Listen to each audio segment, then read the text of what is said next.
Hello বন্ধুরা, আজকে একটা নতুন সেলাই ভিডিও নিয়ে এসেছি তোমাদের সামনে। তো দেখো, আমি কিন্তু ক্রিম কালারের উল দিয়ে আমি কিন্তু সাইডে একটা ডায়মন্ড শেপ করে নিয়েছি। দেখো এটা কিভাবে করেছি। আমি ক্রিম কালারের উল দিয়ে প্রথমে আমি 3টে ঘর নিয়ে একটা ছোট্ট ফোর তুলেছি এবং একটা করে ঘর উপরের দিকে নিয়ে উপরের দিকে বাড়িয়ে 3টে করে ঘর নিয়ে একটা করে ফোর তুলেছি এবং এগিয়ে গেছি উপরের দিকে। তো দেখো এইভাবে উপরের দিকে করলাম। মোট 17টা কিন্তু আমি ফোর তুললাম এবং আবার আমি 17টা ফোর হওয়ার পরে আবার আমি নিচের দিকে ওইভাবেই একটা করে ঘর নিচের দিকে কমিয়ে এবং নিচের দিকে কমিয়ে 3টে করে ঘর নিয়ে একটা ফোর তুলে এবং প্রত্যেকটা এক ঘর করে নিচের দিকে কমিয়ে নিলাম।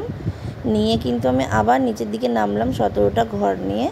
তো তোমরা এইভাবে এই 4 চৌকোর যে বক্সটা আছে ওইটা কিন্তু তোমরা করে নিতে পারো। তারপরে আমি এবার বেগুনি উল দিয়ে করছি এর ভেতরে প্রথমে আমি কোণার যে অংশটা ভরাট করলাম, কটা লাইন করেছি দেখে নাও তোমরা। 1টা 2টো 3টে 4টে 5টা।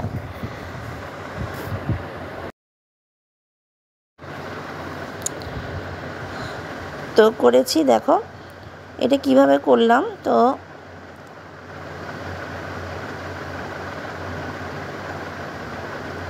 এখানে ছটা কিন্তু নিয়েছি।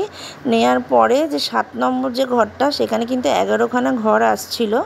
11খানা ঘরের মধ্যে উপরে আমি 5টা ঘর নিয়ে উপরের দিকে দেখো বেগুনি উল দিয়ে উপরের দিকে, যেখানে শুরুর দিকটা আমি বলছি, বেগুনি উল দিয়ে উপরের দিকটা চলে গেলাম। আর বাকি যে 5টা নিচের দিকে কিন্তু শেপটা হবে। আর মাঝখানে যে একটা ঘর রইল ফাঁকা, তো সেইটা ফাঁকা আমি ছেড়ে দেব। দেখো কিভাবে তৈরি হচ্ছে।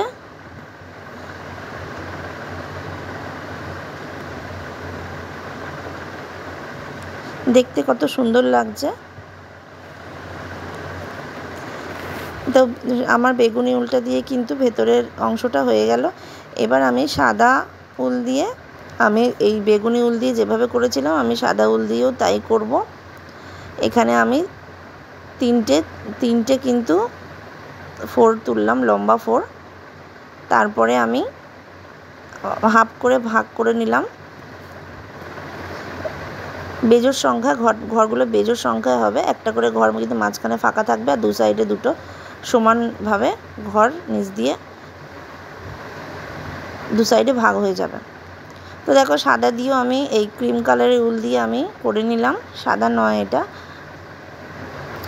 আর এটা করতে করতে আমি তোমাদের বলি, যারা নতুন দেখছো আমার ভিডিও, তারা প্লিজ আমার চ্যানেলটা সাবস্ক্রাইব করে দিও আর নতুন নতুন ভিডিও দেখার জন্য আমার পাশে থেকো। আর যে দেখো এই সি গ্রিন কালারের আমি কিন্তু একটা উল নিয়েছি, নিয়ে কোনাকুনি করছি। দেখো ওই দিক থেকে যেখানে সুচ তুলেছি নিচে কিন্তু সেই দিকে নয়, তার একদিক উল্টো দিকে আমি সুচটা ঢোকাচ্ছি। দেখো যেদিক দিয়ে সুচ তুলেছি তার উল্টো দিকের পেছন দিকে আমি সুচটা ঢোকাচ্ছি। দেখো তো এইভাবে একটা ফুল তৈরি হবে ভেতরে। ফুল করে মাঝের অংশটা আমি কিন্তু ভরাট করে নেব এরকম একটা ফুল করে। তো দেখো কত সুন্দর দেখতে লাগছে। তো এইভাবে আমি অনেক রকম কালার দিয়ে কিন্তু করে নেব, দেখতে খুবই সুন্দর লাগবে। তোমরা তোমাদের পছন্দ মতো রং দিয়ে করো। ভিডিওটা ভালো লাগলে শেয়ার করে দিও বন্ধুদের সাথে।